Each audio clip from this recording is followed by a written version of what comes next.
student. Today I will discuss about development of male gametophyte.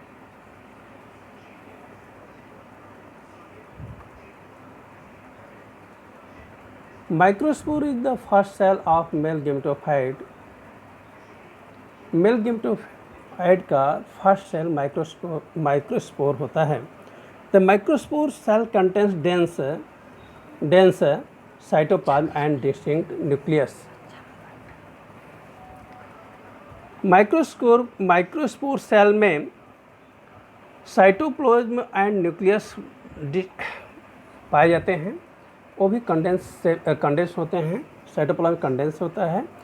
Soon after it gets free from tetrad, the microspore grows very fast in the size. जैसे ही microspore tetrad से free होने लगता है, बहुत तेज़ी के साथ उसकी साइज ग्रो कर जाती है. The cytoplasm appears as thin peripheral layers and it develops a large number of vacuoles. उसके अंदर की जो साइटोप्लाज्म होते हैं वह साइटोप्लाज्म चारों तरफ से किनारे किनारे एक लेयर के रूप में बनता जाता है और उसका डेवलपमेंट इस तरह से उसके एक लार्ज वैक्यूल्स का डेवलपमेंट हो जाता है. Some stage of development of male gametophyte are completed before pollination. Pollination के पहले ही गेमेटोफाइट के कुछ स्टेज डेवलपमेंट करने लगते हैं और कुछ पॉलिनेशन के बाद. Some stages are completed after pollination. Before pollination the nucleus of the microspore shift to peripheral position and divides by a mitotic division into a large vegetative nucleus. कह रहा है कि जो यह न्यूक्लियस है बिफोर द पॉलिनेशन न्यूक्लियस और microspore pollination के पहले ही न्यूक्लियस माइक्रोस्पोर के जो न्यूक्लियस है वह माइक्रोस्पोर के किनारे की पोजीशन में स्थित हो जाते हैं और जैसे माइटोटिक डिवीजन स्टार्ट होता है वह वेजिटेटिव न्यूक्लियस के रूप में चेंज हो जाता है. एंड सम जेनरेटिव न्यूक्लियस है और कुछ जेनेटिव न्यूक्लियस में और कुछ वेजिटेटिव न्यूक्लियस में डिवाइड हो जाते हैं through the mitotic division bye formation of A middle lamella in between the two nuclei.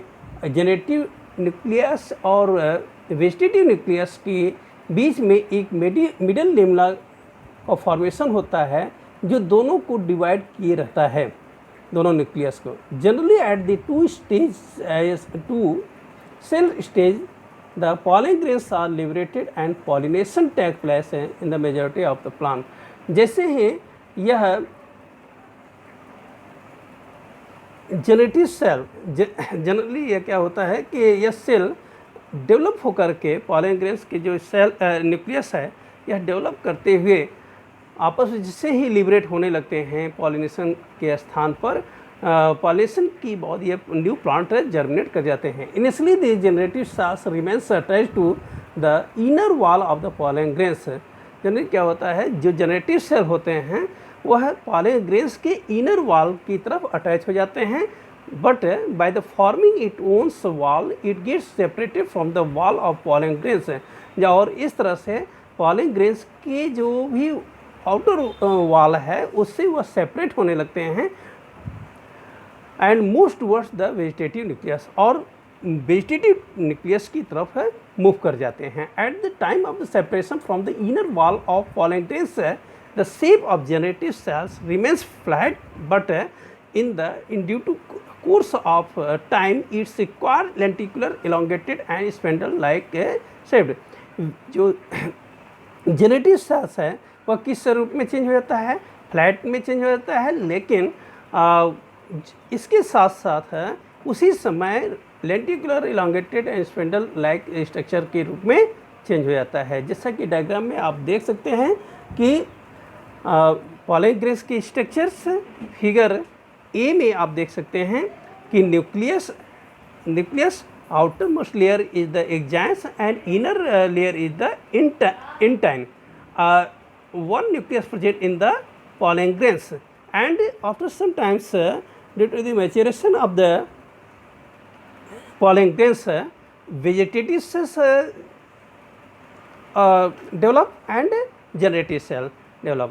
So vegetative cells is the peripherous and the generative cells is the generative cells and vegetative cell. तो vegetative cells में भी nucleus present होगा और generative cell में through the mitotic divisions 2 nucleus form करेंगे। और यह जैसे ही सी डायग्राम में आप देख सकते हैं कि सी में आप देखेंगे कि एक पोलन ट्यूब फॉर्मेशन हो रहा है लंबी सी इलोंगेटेड पोजीशन में, उसमें 2 न्यूक्लियस होते हैं, मेल गैमेट्स होता है, मेल गैमेट्स ही है चूँकि पोलन ग्रेन से तो मेल गैमेट्स है, और यह मेल गैमेट्स की जो मेल न्यूक्लियस है वह उसके साथ साथ वेजिटेटिव सेल्स पोलन ट्यूब के रूप में वेजिटेटिव सेल दिखाई पड़ रहे होते हैं, और लोअर साइड में होता है generative cells. 2 types of the cell, first one is the vegetative cells. Vegetative cells के बारे में हम लोग डिस्कस करेंगे। The size of the vegetative cells is comparatively large. The vegetative cells की साइज होती है वह लंबी होती है, बड़ी होती है। Its nucleus appears circular in the early stages. Early stages में क्या होता है, न्यूक्लियस दिखाई पड़ने लगता है कि सर्कुलर गोल आकार के रूप में दिखाई पड़ता है। Becomes irregular in the shape of the सबस्केंड। कुछ समय के बाद क्या होता है, वह इरेगुलर शेप में हो जाता है। The size and number of the different cells organelles of vegetative cells increases. उस जो वेजिटेटिव सेल्स के अंदर डिफरेंट सेल ऑर्गेनेल्स हम लोग देख सकते हैं, और उसकी डिफरेंट जो सेल ऑर्गेनेल्स होते हैं वह उनकी वेजिटेटिव सेल्स में इंक्रीज करने लगता है, बढ़ने लगता है। It contains substantially amount of RNA and protein. इसके अंदर प्रेजेंट क्या होता है वेजिटेटिव सेल में, RNA and proteins. RNA is form ribonucleic acid and proteins present होते हैं वेजिटेटिव सेल्स में। Vacuoles get disappeared. वैक्यूल्स क्या होता है, डिसअपीयर्ड में समाप्त हो जाता है। Probably the vegetative cells form pollen tubes at the time of pollen germination. जैसे ही पोलन जर्मिनेशन स्टार्ट होता है, पोलन ट्यूब फॉर्म करता है, वेजिटेटिव सेल्स से पोलन ट्यूब फॉर्म होता है, but it has not been confirmed. लेकिन ये कन्फर्म रूप से नहीं कहा जा सकता है। आफ्टर सम टाइम्स, कुछ समय के बाद the vegetative cell disintegrates. Vegetative cells क्या होते हैं, कुछ समय के डेवलपमेंट के पोलन ट्यूब के डेवलपमेंट होने के बाद क्या होते हैं, डिसइंटीग्रेट हो जाते हैं, मीन्स नष्ट हो जाते हैं pollen vegetative cells. Next one is the generative cell. In early stages the generative cells is lens shaped. Generative cell कैसा होता है, लेंस शेप्ड में होता है, lens shaped. But after getting free from the wall of pollen grains, जैसे ही pollen grain से यह फ्री होता है वह grains becomes round in shape, round shape में चेंज हो जाता है। Generative cell first of all कैसा दिखाई पड़ता है, वह लेंस शेप्ड में दिखाई देता है, लेकिन जैसे ही पोलन ग्रेन से यह लिबरेट होता है यह राउंड शेप में चेंज हो जाता है। During different stages of development its shape changes. और इस तरह से जैसे ही डेवलपमेंट के अलग अलग स्टेज दिखाई पड़ते हैं उसमें इसके शेप चेंज होते जाते हैं। Generally it becomes wall like by elongation, और कुछ समय के बाद यह एलोंगेशन लंबे हो जाते हैं। It's elongated shape makes it's movement easy in the pollen tube. इस तरह से पोलन ट्यूब में ये आसानी से मूव करते रहते हैं। All the cells organs are the found in the generative cells but amount of the cytoplasm is very less. क्या है, ऑल द सेल्स, सभी सेल के ऑर्गन्स, जेनेटिव सेल के सभी सेल ऑर्गन्स पाए जाते हैं, लेकिन उसमें जेनेटिव सेल में साइटोप्लाज्म की अमाउंट बहुत ही कम होती है। The amount of DNA in the nuclei of both vegetative and generative cell remains the same. Generative cell और वेजिटेटिव सेल्स के DNA और न्यूक्लियाई दोनों में सेम अमाउंट में होते हैं, but the quantity of RNA remains different. अंतर क्या होता है, केवल RNA का अंतर होता है। RNA के अमाउंट में डिफरेंट होते हैं, बट वेजिटेटिव और जेनेटिव सेल के अंदर के डीएनए और न्यूक्लियाई सेम होते हैं, लेकिन आरएनए डिफरेंट होते हैं। Due to the excess of cytoplasm the amount of RNA is more than the vegetative cell in the comparison to the generative cell.